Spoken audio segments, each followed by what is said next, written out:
Good evening, everyone. Good evening, everyone. And welcome to DMACT Ministries. And welcome to DMACT Ministries. Welcome. Welcome. Would you stop imitating everything I say? Would you stop imitating everything I say? Come on, Eugene.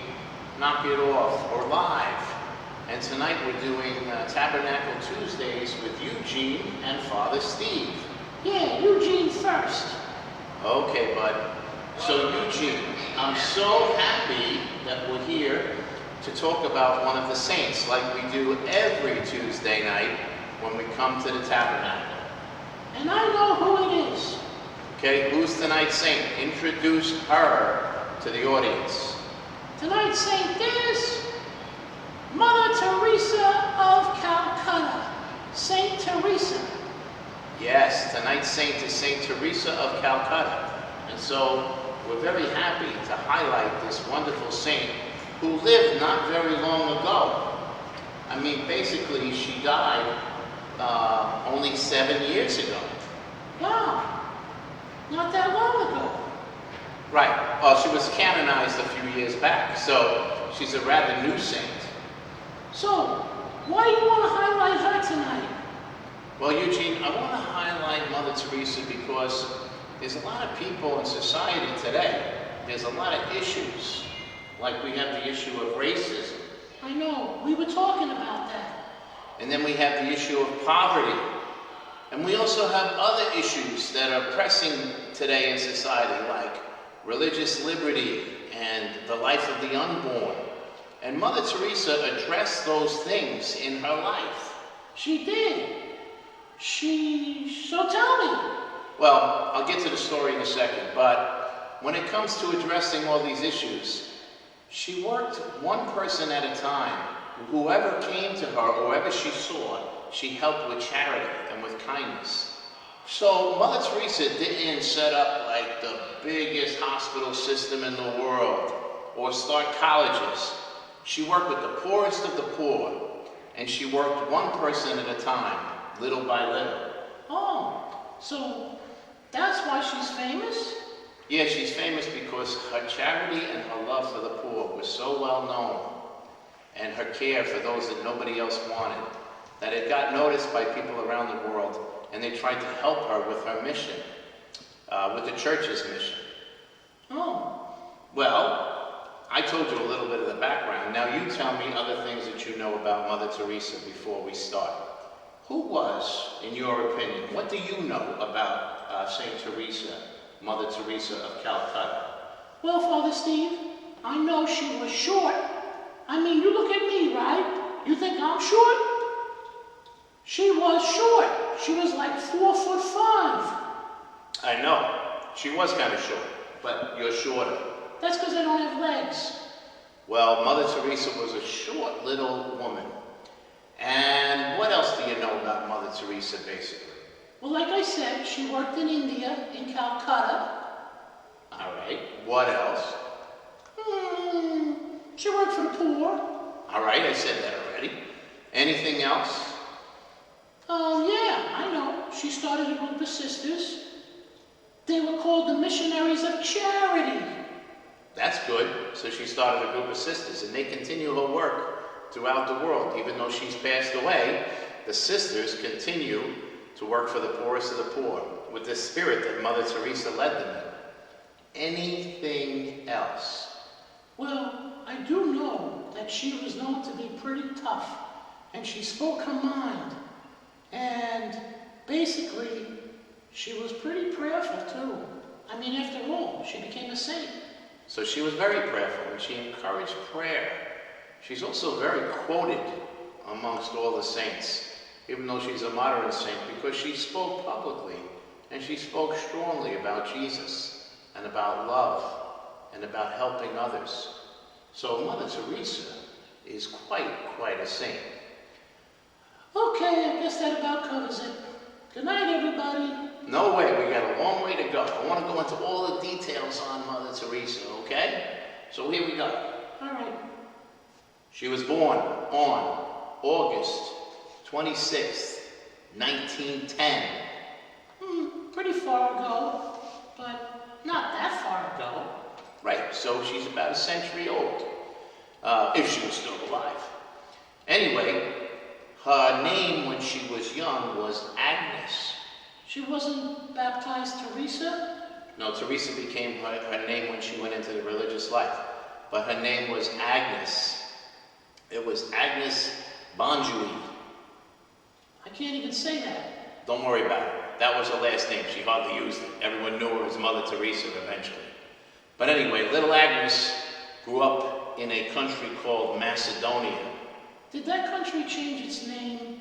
Yeah, it was part of the Ottoman Empire, Macedonia, and now it's known as Albania. So Mother Teresa was a nun, a little woman from Albania.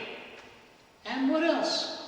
Well, she had a brother, she had a sister, her dad died. Her dad ran a construction company, and he died when she was just pretty young. So she had a love for God, and even at 12 years old, she thought, maybe I could be a missionary.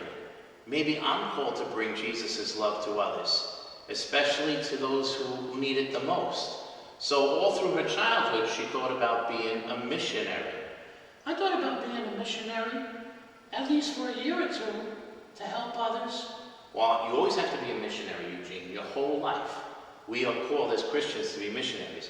But you're right, sometimes you dedicate some time for a special mission in the church as a volunteer. Or you could go to a foreign country as a missionary, which is a really cool thing. And some of the Salesian young adults have gone to different countries to help serve the poor. Anyway, so she wants to be a missionary. So what did she do? She joined a religious order called the Loretto Sisters. The sisters, I guess it was the Loretto Sisters, and their headquarters was in Ireland. So she went off from Albania to Ireland. Begorra, she went to Ireland, did she? Did she meet St. Patrick himself? No, stop it. That's another thing. Eugene, she went to Ireland. She did her training there with the sisters. She took her religious profession, and on May 24th, 1931, she professed her vows as a Loretto sister. Yeah? What was the Loretto sisters doing? Well, they had missions, and they had missions in India. So she was sent to those missions in India, and she began her work. What was her work at first? She was a young nun. She was like 22, and she was a teacher in a school, and she became a geography and a religion teacher in a high school. That was it? That's not what we know Mother Teresa for, being a teacher in a high school. I know, and the funny thing is, Eugene, the high school had like upper middle class or upper class girls in it. So here she is, a teacher in a high school, and it's kind of for wealthy kids, and they do all the classes in English so that the kids could get a better start, and she becomes the principal of the school. Was she happy? Yes, she was happy. She was happy with her vocation to give her life to Jesus in poverty, chastity, and obedience, and to work with kids. But she wasn't that happy because she realized that there was something maybe that God wanted her to do more. Well, how long did it take to find out? Well, 15 years in the Loretto Sisters, and one time she's going on her annual retreat, and she's on the train, and the retreat's like 50 miles away, and she's looking out the window. What did she see? She saw poor people. I mean, people living on the side of the tracks with just nothing but like a small sheet or towel covering them. And they were hungry and they had sores on them. And she saw all these poor people. And that gave her the idea? Well, it was more than just the idea of seeing the poor and helping them. Eugene, it was a mystical vision. She had a vision that Christ was calling her to do more.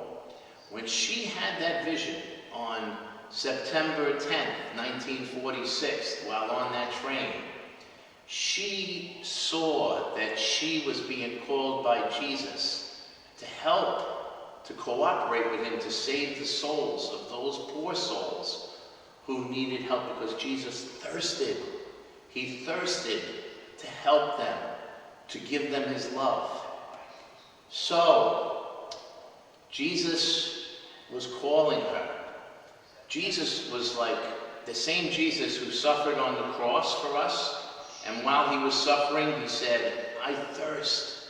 I thirst. I remember that story.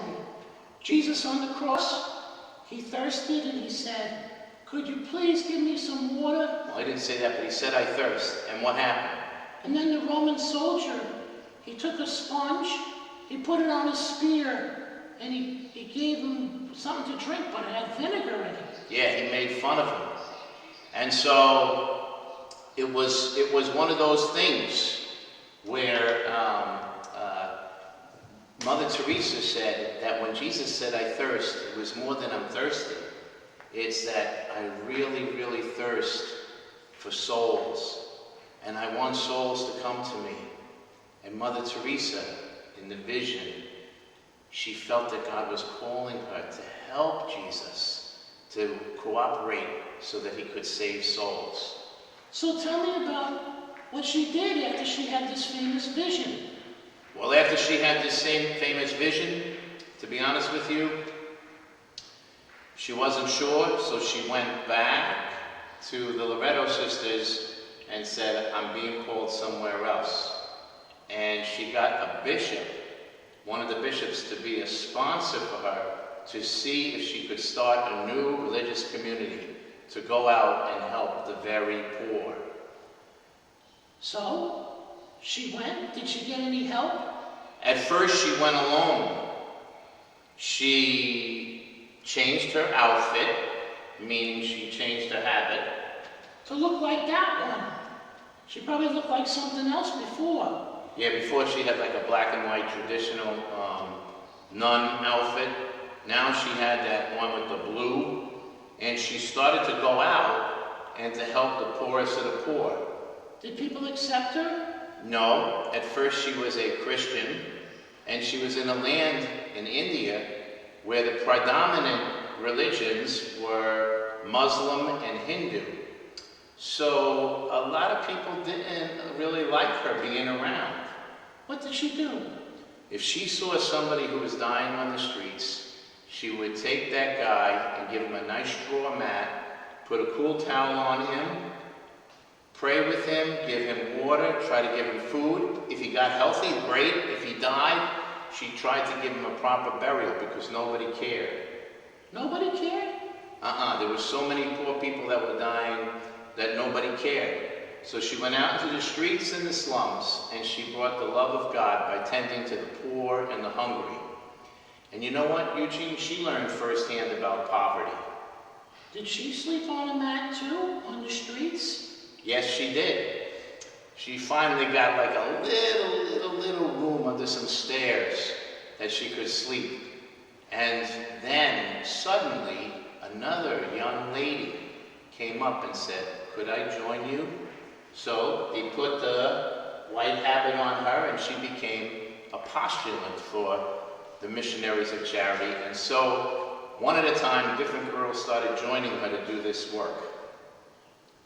Did she ever feel like quitting and going back to the convent, the former one where she was a teacher and she had a nice bed? Yes, she did. She even said, the tempter kept on saying, very easily, the tempter meaning the devil, you can go back and trade it all in. But she didn't. She said, I think this is really, from that vision, what God wants me to do. So, what happened with the new congregation? Well, they made the vows of poverty, chastity, and obedience, and they made a fourth vow, which is to promise to work for the poorest of the poor. Was she spiritually strong, Mother Teresa? Eugene, come on. Of course, I know everyone says, oh, Mother Teresa, right? Another Mother Teresa, always praying, always doing good. But she was spiritually strong. However, you want to tell me something. You know a bit of the story, don't you? Well, I know that she's spiritually strong, but she did say that there were times where she didn't even feel the presence of God. and that she'd get up every day and work and love, but had no consolation. Exactly. And that shows that you're a real saint, because there are times when you get up day after day and you give and you give and you give, and sometimes you don't feel very satisfied, but you do it anyway. Who does that? Mothers, fathers, priests, good people. You don't do things just because it makes you feel good or because God gives you this great feeling of peace sometimes. Sometimes you just do it because you know that that's what God wants you to do. Oh yeah, I get it. So, you know what? She had to share in the suffering of Christ. Because like I said, when Christ was on the cross and he said, I thirst for saving them all. I love them all. I thirst. She also was sharing in that suffering of Christ by not getting that kiss of Jesus. Mother Teresa says, suffering, pain, sorrow, humiliation, loneliness, those are the kisses of Jesus. Yeah, but come on, God, give her a break. She's Mother Teresa. She's doing all this good. Real good when she goes to prayer. Sometimes you do, sometimes you don't. Am I right? All of us. It's not about how we feel. We just know it's the right thing to do. To love, to serve, to pray, to keep going. And I think that's a big part of Mother Teresa. You know, for many years she kept quiet about that whole thing of I thirst, and how she heard Jesus on the cross say, I thirst. I guess that she thought that they might think she's kooky. No, I think she kept quiet about it because basically she was being a good example to the other nuns, but that she also felt as empty as Jesus did at that point. She felt kind of empty. What was her devotion to Mary like? Well, her devotion to Mary was good. One of the things she said, she heard the Blessed Mother say to her is, lend me your heart. Huh? Lend me your heart? In other words, come on, lend me your heart. Mary says to us, give me your heart. Because if you give me your heart, I promise you, so many good things are going to happen. So lend me your heart, and then I can work with you to bring the love of Jesus into the world. And she also heard Mary telling her, be the one. Be the one. Be the one. Be The one? What? Be the one. Be the one who consoles Mary. Be the one who consoles Jesus.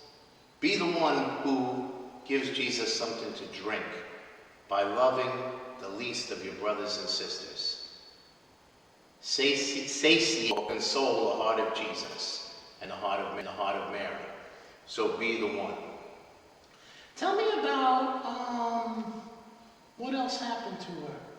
I mean, didn't they, build up hospitals and schools and stuff? I told you, she was so interesting. She would take a group of her sisters and they would live in a simple house or a hut in a village in the same exact place that the poor people lived.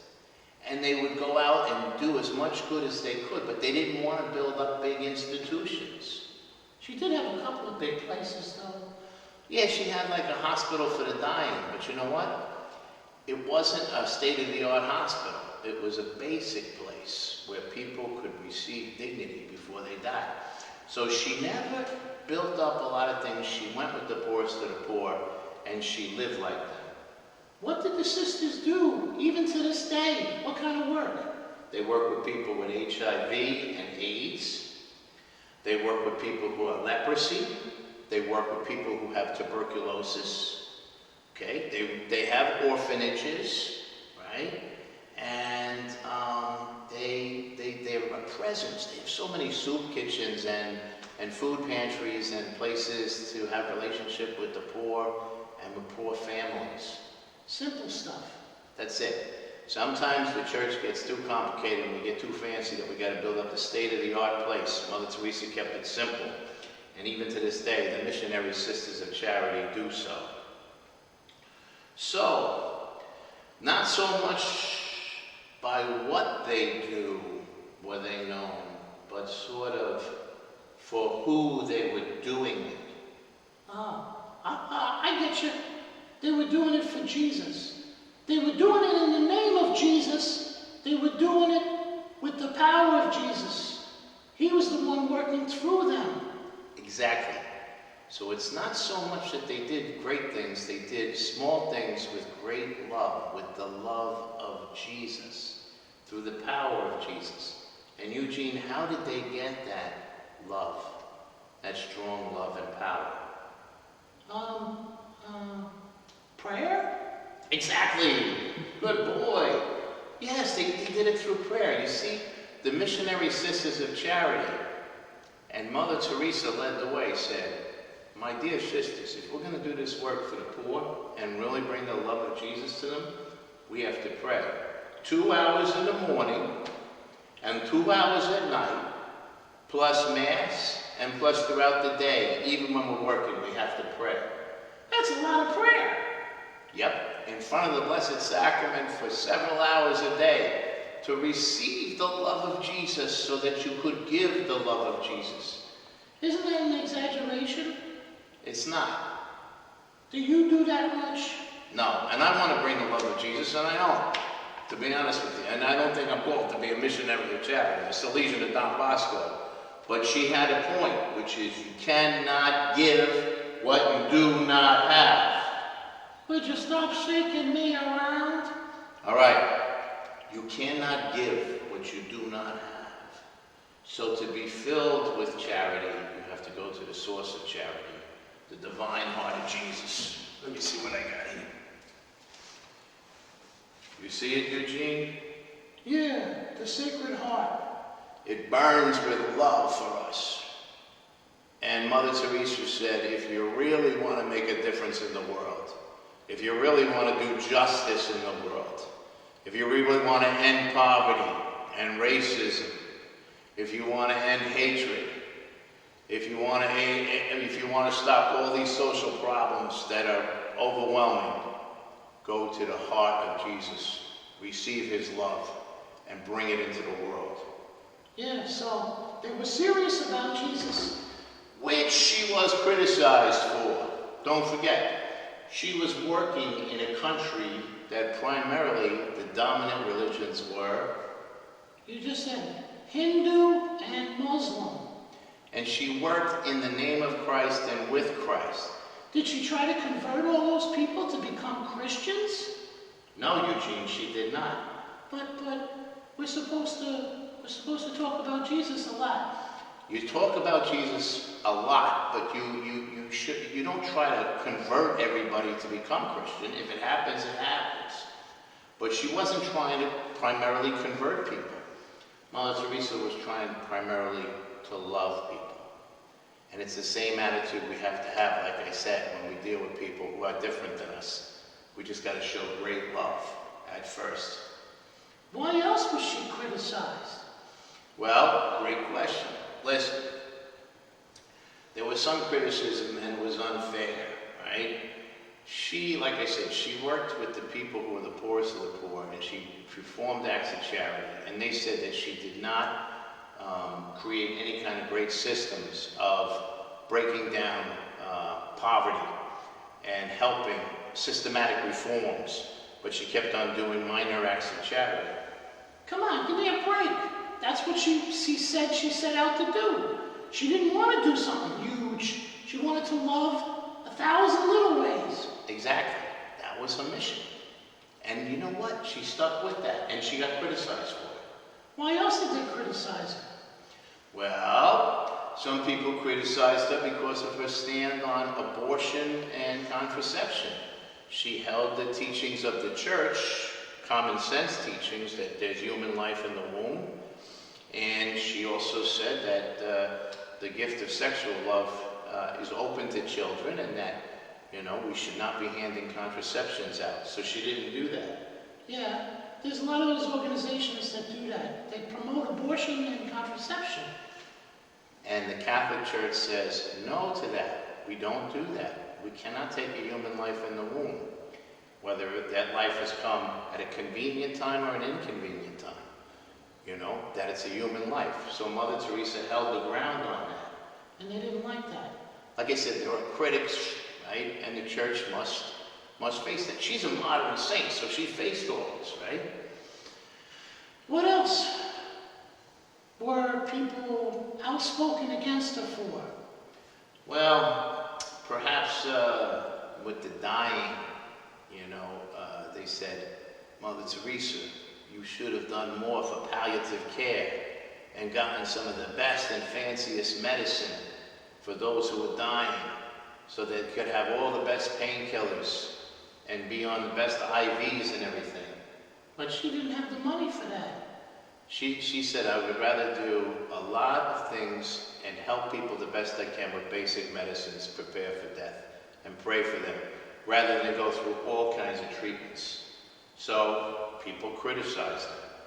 Well, some people must have liked her, because if I remember correct, Father Steve, she won the Nobel Peace Prize. She did. In 1979, she was recognized, and she won the Nobel Peace Prize. She was honored by popes and presidents. She went around to different countries, and she used that as a platform to talk about the love of Jesus and how important Jesus was for the healing of society and for the poor. So she did it. She really did it. When she won those prizes, like the Nobel Peace Prize in Oslo. You knew it was in Oslo? I didn't even know that. Yeah. Why don't you do some more reading? All right, so she's in Oslo. So what happened? Well, she gets up in front of everybody and she says things like, it's a poverty to decide that a child must die so that you may live as you wish. Wow, you knew that. In other words, she wasn't afraid to say strong things. And she was only 4'5", but she was powerful. So she said strong things about life. She said any country that accepts abortion is not teaching its people to love, but to use violence to get what they want. That is why the greatest destroyer of love and peace is abortion. She did speak powerfully. Hey, so she becomes a very old nun. How big are the missionaries of charity? I don't know. Father Mike's sister is a missionary of charity. She's in Mother Teresa's nuns. But I think they gotta be, 7, 8, 9,000 now? I'm not sure how many sisters there are in the congregation. So after she died, they continued on pretty strong. Yes, they did, because they authentically, really, really love Jesus and work for the poor. And they themselves live poor, like the people they serve. So, and they pray very strongly. So when did she die? Mother Teresa died on September 5th, 1997, at the age of 87. And when was she canonized? She was canonized by Pope Francis in 2016. And her feast day is on September 5th. So every year on September 5th, remember it's the feast of Mother Teresa. Pretty recently canonized saint, only a couple of years now. Well, hey, did she die of natural causes? Yeah, she was very old. I think she had heart trouble. She had a heart attack at one point, pneumonia at another time. So I think this about we'll start to wrap it up. Hey, Father Steve, could you give some quotes on Mother Teresa? Yeah, all right. I can give some quotes. Let me lean in here a little bit and stretch. All right, I'll go first. Be faithful in small things, because it is in them that your strength lies. Now you do a quote. Okay, not all of us can do great things, but we can do small things with great love. All right. How about this one, since I said she's so quotable? Kind words can be short and easy to speak, but their echoes are truly endless. Or this one, the hunger for love is much more difficult to remove than the hunger for bread. Wow. The hunger for love is much harder to remove than the hunger for bread. Pretty good. All right, I'll take a shot at it. If you can't feed 100 people, then feed just one. I thought you said you were going to take a shot at it. I forgot what voice I was in. Oh, all right, I will take a shot at it. We shall never know all the good that a simple smile can do. Not bad. How about this one? The most terrible poverty is loneliness and the feeling of being unloved. You notice how she always does that, Mother Teresa? She always says it's all about love. Love changes the world. How about this one? If you judge people, you have no time to love them. That's true. We spend so much time judging each other, talking about politics, and this one's wrong and this one's right. We don't have time to love each other. Mother Teresa nailed that one. How about this one? God doesn't require us to succeed. He only requires us that we try. Right. God doesn't want our success. He wants our fidelity. So, Eugene, those are some great quotes from Mother Teresa. I hope that you can read the book tonight before you go to bed, but I think you have really nailed it.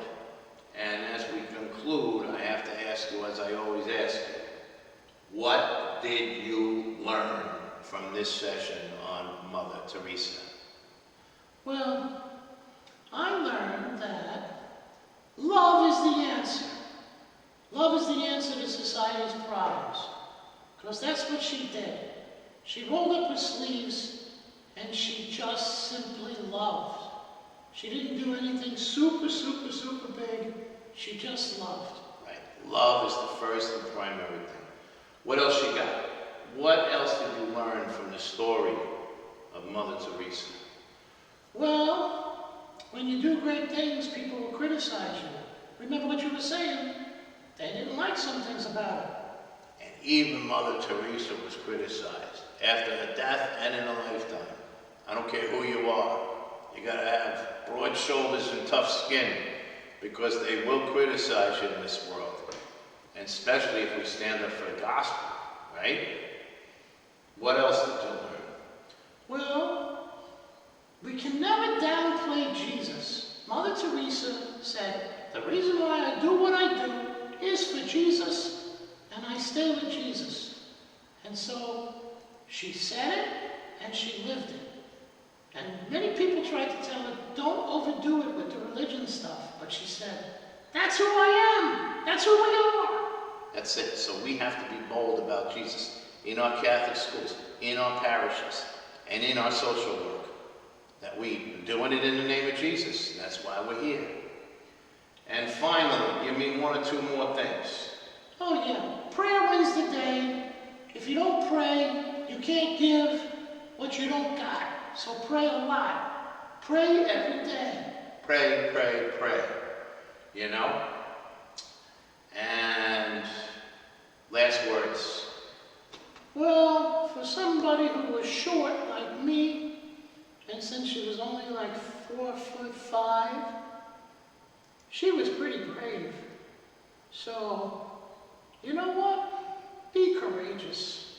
Come on. We got nothing to lose. Mother Teresa's a good example. She stood up and she loved and she was courageous. So, I'm going to give it a shot too. Me too. Now we're going to end with our Hail Mary. We're going to do 3 of them. Why not? Because as Salesians, it's always good to do 3 Hail Marys before you go to bed. What? Bed? It's still light out. I'm not going to bed yet. I want to watch a couple of movies on Netflix. Hey, listen, it's a big day tomorrow. All right, I'll let you watch 1 hour of TV, but first we do the Hail Marys. You ready? Dear Mother Mary, ever Virgin. Help me to save my soul. Hail Mary, full of grace, the Lord is with thee. Blessed art thou among women, and blessed is the fruit of thy womb, Jesus. Holy Mary, Mother of God, pray for us sinners, now and at the hour of our death. Amen. Dear Mother Mary, ever Virgin. Help me to save my soul. Hail Mary, full of grace, the Lord is with thee. Blessed art thou among women, and blessed is the fruit of thy womb, Jesus. Holy Mary, Mother of God, pray for us sinners, now and at the hour of our death. Amen. One more, Eugene. Dear Mother Mary, ever Virgin. Help me to save my soul. Hail Mary, full of grace, the Lord is with thee. Blessed art thou among women, and blessed is the fruit of thy womb, Jesus. Holy Mary, Mother of God, pray for us sinners, now and at the hour of our death. Amen. Mary, help of Christians, Pray for us. Mother Teresa, Pray for us. And Don Bosco, Pray for us. All right, Eugene, I'll do the sign of the cross with you. In the name of the Father, and of the Son, and of the Holy Spirit. Amen. Amen. Good night, everybody. Good Bye. night, everybody. Bye. Your hair is out of control.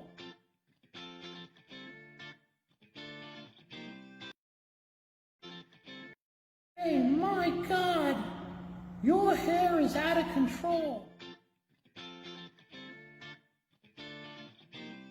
I haven't cut it since February.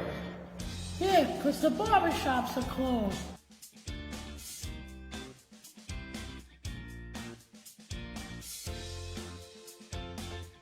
But look, ain't you looking like a crazy man? Yeah, he is a mess. He's got to get this cut. Look at it.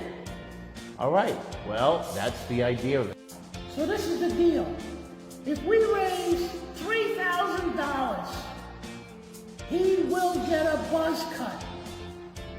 I think that we can raise $3,000 for DMACT before the end of the month of June, and that I can have a buzz cut definitely before the 4th of July.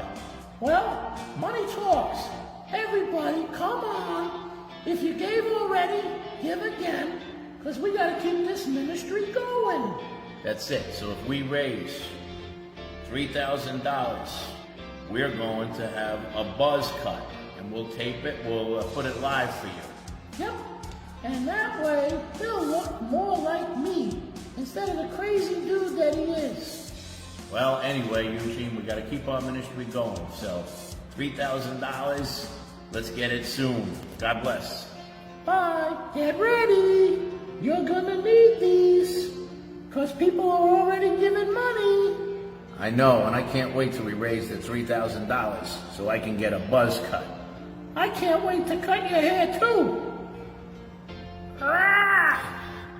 All right, Eugene, let's do it.